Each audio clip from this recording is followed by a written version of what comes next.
The biggest mystery in Gachiakuta is the divide between heaven and the pit, or as some say, the sphere and ground. The past was so devastating that humans migrated to the sky. But that's not all. We all watched Gachiakuta episode 1, right? It is pure peak fiction and absolute flames. But one detail you must remember that is so important is the watcher that Rudo saw whilst falling. Why is it there? What does it do? And how is Rudo connected to it all? Well, luckily for you, I'm here to go balls deep, explaining everything I know after reading the entire Gachiakuta manga. Firstly, the entity between the two borders is called the Watchman. It's this massive black humanoid creature with disproportionate limbs and body parts. Rudo first sees it briefly, but the real encounter happens in chapter 79. After Nord is forcefully ripped out of the trash beast that was created by Zodel, she sees the Watchman entity in her final moments. Horrified, she's bricks scared, where she tries to warn her leader Zodel, if you cross the border, everything you love will be taken. A massive X mark with the Watchman symbol burns across her eyes, a terrifying curse that activates when someone directly looks at the entity. Rudo experienced the same phenomena, but unlike Nord, he survived. So from this, we learn the Watchman entity is more than just a simple monster. It's an all-seeing divine eye, a surveillance system watching over both the sphere and the pit. It judges those who attempt to cross the border, enforcing a law established by ancient humans who once sacrificed themselves to protect the balance of the world. And here's where it gets even deeper, people. The Watchman series grant the user unmatched power.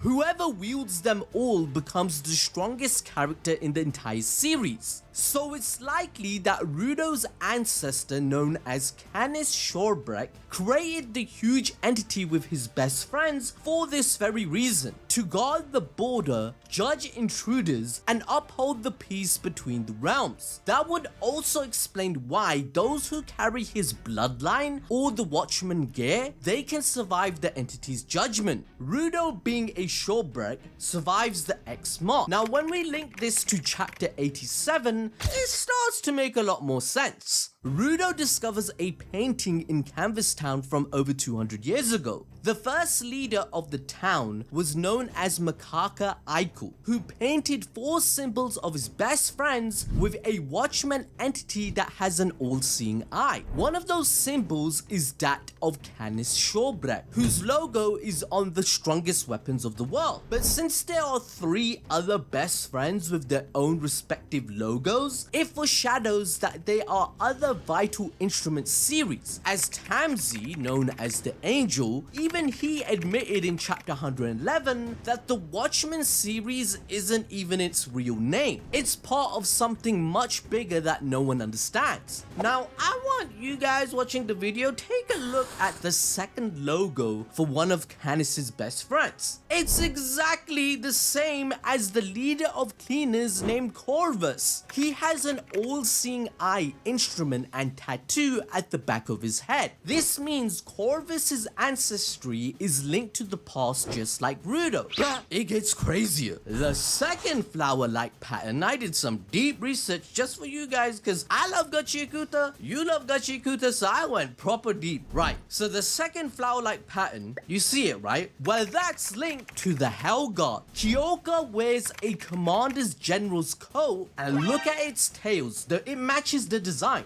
The Hell God are a group of mostly non-givers who focus on suppressing humans who commit crimes and are the primary law enforcement on the ground. So what this means is that the Zanka family lineage from 6 generations ago, he was best friends with Canis, but over time everyone got divided. So to me, it's very obvious that the giant humanoid robot that the 4 best friends created together, by combining their overpowered items, because they look exactly like the patterns imprinted on the spherite clothes, which means these dudes definitely helped humanity migrate to the sky. Now, if you didn't know that, make sure to smash the like button and subscribe if you want me to keep making Gachiakuta videos. But let's get back to unpacking the insane mystery of Gachiakuta. Now, roughly 150 years ago, a large portion of humanity ascended into the sky, creating a floating city known as the Sphere. Over time, these spherite humans came to believe that no one survived below in the pit, referring to it as just that, a massive dumping ground for their garbage. They even forgot humans exist down there and have no idea of what a vital instrument even is and what is the power of thought. Now today, the sphere and the ground have virtually no contact. Travel between the two is viewed as impossible, and knowledge of their shared origin has been erased or censored. However, fragments of the truth remain. For example, the main objective of the cleaners all along is to find out what happened. In chapter 116, Corvus explains that ancient books have been found on the ground, dating back over 150 years. They contain redacted information and someone deliberately erased history. The first cleaner ever who founded the organization, they noticed traces of ancient civilizations and tried to investigate, but one man couldn't do it alone. So that's the reason the cleaners now exist over the century. Corvus then tells Rudo that each person has their own personal motivations, whether it's friendship, redemption, protection, or purpose, and he's guiding all of it to serve the bigger picture, which is to find out the truth of why everyone is divided. And speaking of that, even Rudo's father, Alto, he crossed the border and is well known in the ground, as Lily mentioned his name in chapter 136. Now, just like Rudo, he was deemed a murderer, and the other people of the tribe blame him for making them filthy. Recto knew him and was tasked with looking after Rudo whilst he was sent to the pit. Now, remember how Recto gave Rudo the 3R gloves? How else do you think he got them? It's because of the Ceberus name. We all know Rudo's hands were heavily scarred in his childhood. The gloves stop the pain he suffers, but his father must have done this on purpose to ensure Rudo discovers his role and can use the 3R gloves at full capacity. That's because the longer someone gives their vital instrument love and care, the more powerful and better it becomes. The powers themselves matter as well, as it's just a reflection of the user's experience and ideology. As a result of his rough childhood, Rudo learnt to cherish all the things considered junk by the spherites, which now results in him being able to bring out the strongest potential out of anything using the 3R gloves. Like even in chapter 27, succession is an even rarer ability in givers. It occurs when an object is passed down between generations, allowing the thoughts of several givers to build up within the object, making its power even stronger than before. Rudo notes his gloves when this is mentioned, and that's because Canis and 200 years worth of thought is within them, which is why it has unmeasurable power as mentioned by the leader of the raiders, Zodel. So following this, we see our first glimpse of Canis, and guess what? In chapter 28, he's reaching out to Rudo. Rudo gets an opportunity to trash collect for the first time since landing in the ground, and he's all excited. But whilst doing so, Gachiakuta, it leaves another huge clue. We see Canis Surebrec flicker on an old TV monitor in the junkyard, and his hand is reaching out from the screen towards Rudo, but then it switches off. This is just the manga's way creating a brilliant metaphor with the author cooking up peak fiction. Because guess what? We know Canis was trying to save the world, but he failed, reinforcing the idea that what society throws away, it can still hold unimaginable value. However, there's even more to this mystery. Tamsey and the information broker Kuro, they hold all the secrets we want to know, so let's dive in. In chapter 105, Rudo receives the will of Canis. The information broker is someone that has had many roles throughout the centuries, and he was friends with him as well. We see this foreshadowed when Kuro admits he's long forgotten his original form as he transforms into a bird. He claims Rudo can remind him of who he really is once our MC discovers his true power. Now, you know how the Surebrec name spells Ceberus backwards? Well, even this has important meaning. Ceberus's role in Greek mythology was to guard the boundary between life and death, ensuring the dead stay buried and the living never cross over. This symbolism ties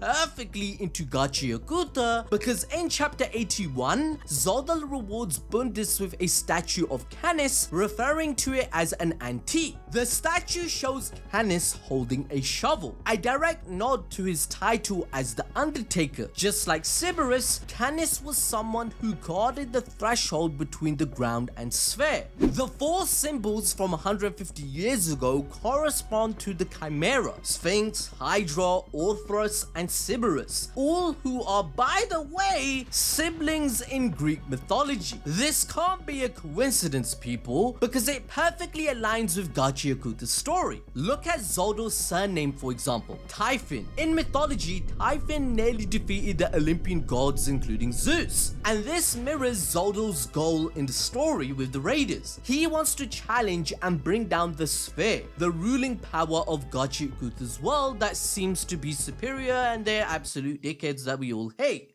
right? So much like Typhon that waged war on the heavens themselves, he is doing the exact same thing. Even the name Canis literally means dog, and Rudo has a curse inside of him discovered by Semiyu, which is triggered by anger or love. So now I'm gonna prove that Rudo is being set up to be a new king as the world's greatest savior or its greatest destroyer. Canis reveals in his will that he couldn't do it and couldn't stop the humans. All he could do was bury them. He tells his dear children that he has to break the chain, so please live happy lives, where a lot of other information is erased from the will. But the plot twist, they don't stop there. When the raider Momoa uses her powers to tap into the information broker's memories, there's so many within him that she can't believe a single person has that many memories as she gets overwhelmed. Kuro reveals the pictures of Canis's friends, who is their leader, by the way. One is named Bob and the other Amelia, but it's Kuro who urges Canis not to leave, as he equips the entire Watchman series ready to carry out his mission. Then the real truth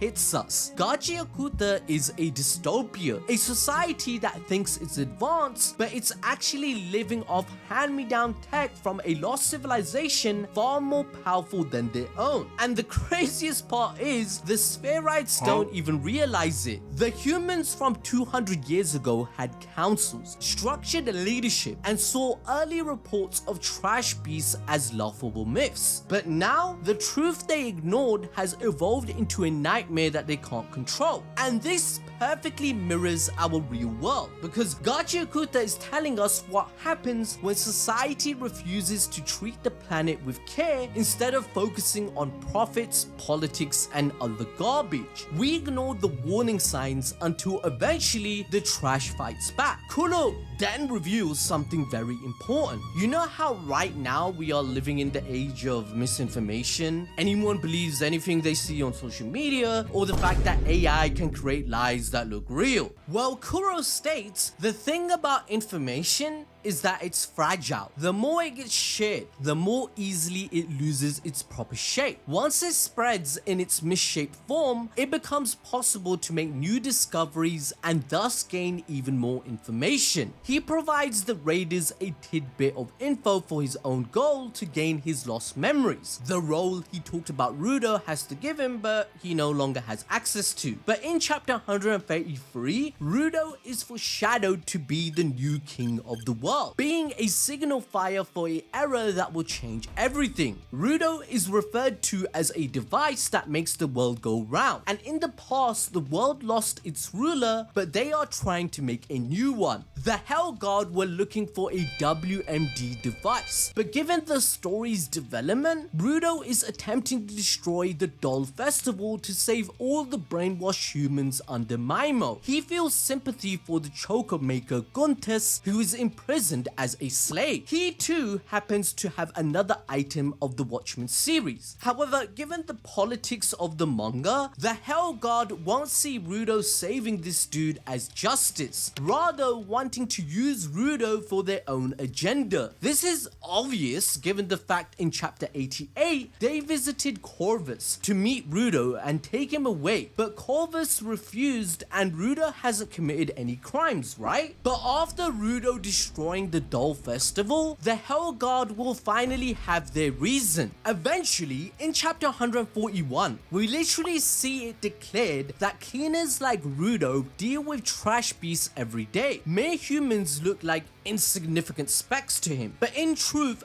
Rudo is holding back. They don't want to kill anyone because they want to keep their humanity. So Rudo, he's constantly being put into situations that force a choice upon him, to either hurt innocent people to get what he wants, or strive to be better. The angel, known as Tamsey, he plans to remove Rudo from his shell and has prepared a sacrifice to push him over the edge. Tamsey sees Rudo not just as a boy seeking out revenge, but as a ticking time bomb designed to reshape the entire world. After murdering Rudo's adopted father Rector and stealing the Watchman series book, Tamsey ensures Rudo is framed by society, fully aware that the sphere will brand him guilty due to his tribe background and parentage. But his goal isn't just to torment Rudo, it's to sculpt him into a role he wants him to be. Tamsey believes Rudo holds the potential to either destroy both heaven and the ground, or become a divine weapon of justice. And to awaken that destructive potential, Tamsey systematically plants seeds of despair. He joins the cleaners to watch Rudo suffer firsthand, emotionally manipulating Amo, who loves Rudo, and engineers tragic events like Follow's near-death experience just to fuel Rudo's hatred. This is because Tamsey views this emotional spiral as an act of love, referring to his plan as justice and himself as the artist orchestrating Rudo's rebirth. So by allowing Rudo to experience friendship, hope, love, joy, eating all the sweets he wants and being happy for the first time in his life, being respected, all this shit, Tamsey's only going to rip it all away. He wants to ensure that when Rudo finally snaps, he will awaken the true power of the Watchmen series, because Tamsey knows that only the broken, the actually insane people can wield these weapons fully. That's why he pushes Rudo into loss after loss, and that is to mold him into the perfect user of 3R and to make him the ultimate catalyst for chaos. Like, look at chapter 129. Tamsey literally calls Rudo's downfall absolute cinema, confirming he's waiting for the moment when Rudo sheds his humanity and embraces the role fate designed for him, as either the world's destroyer or its new ruler. But to enjoy more peak fiction and learn more about Gachiakuta's manga and its world, watch this video on your screen right now.